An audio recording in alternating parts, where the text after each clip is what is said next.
So we begin this segment with a primetime news exclusive. A family feud is developing over the murder of a female church member of the Pathways International Restoration Ministries.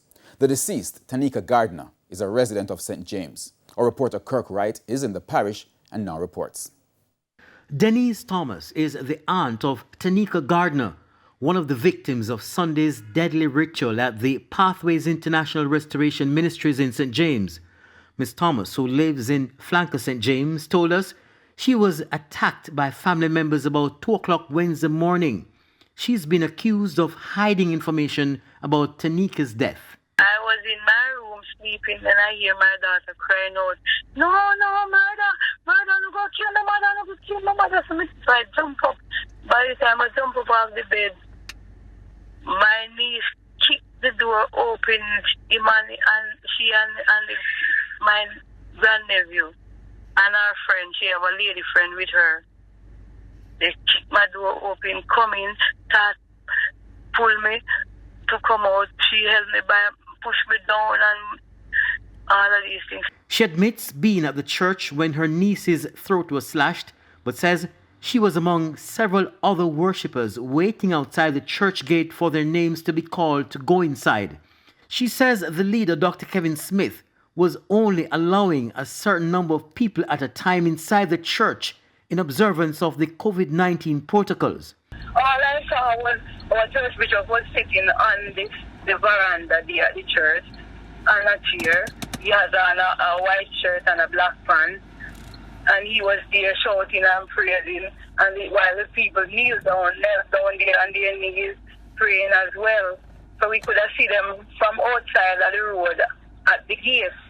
Oh. Yeah, so that's all I could see, and we were out there worshiping the same way.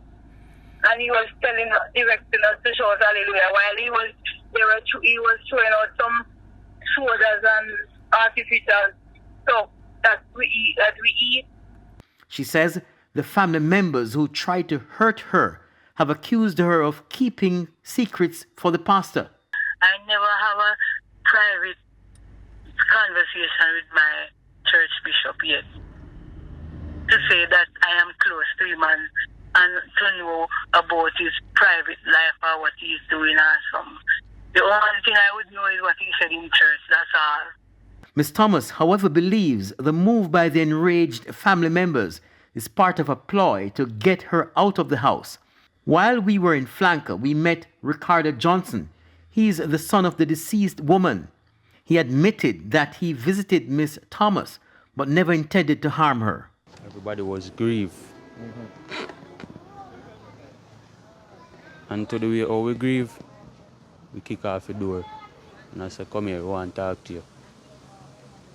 And me did I said, "I need information because I'm a mother that you know and tell we nothing right." When you kicked off the door, was your intention to hurt her in any way? No. And every time my auntie go to her, you know, he just come like say, want come to me. My auntie not do him, my auntie not have no weapon or nothing. We not beat you. We just want to sit down and talk to you. But every time when we go in a fair room, in the locky door, and when we do open the door, I must shake that in her hand. In the swing off of my auntie favor. He says all that she has told them in relation to his mother's death is not adding up. Mr. Johnson says he went to the church twice after his mother invited him, but he didn't like it. He said he also encouraged her to stop attending. Yes, we did have one her. But he come like say, the pastor brainwashed him so good, like he have it planned. Meanwhile, Miss Thomas says she saw the pastor at the police station yesterday and that he tried reaching out to her, but she said she did not know how to respond. I actually saw him when the car took me downstairs from the upstairs at the station, And when I saw him, he was sitting on a chair there. He didn't have on no handcuff or nothing. And he said to me, like he normally talk to us, he said to me, "My daughter, look what they have done to me. You come to look for me." And he was sitting there, normal, see me, calm.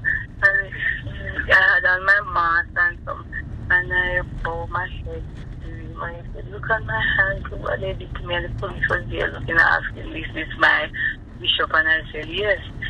But it was, well, I said yes, but then I was nervous.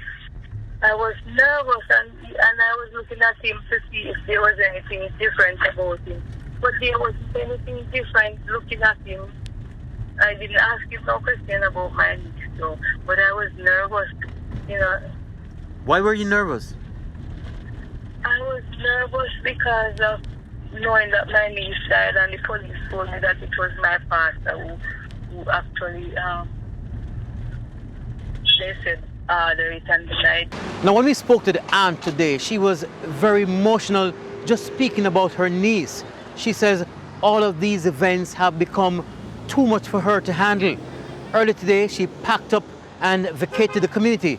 But she says another family member who remains there is still receiving threats. The police say they are investigating. Kirk right here in Montego Bay for TVJ News.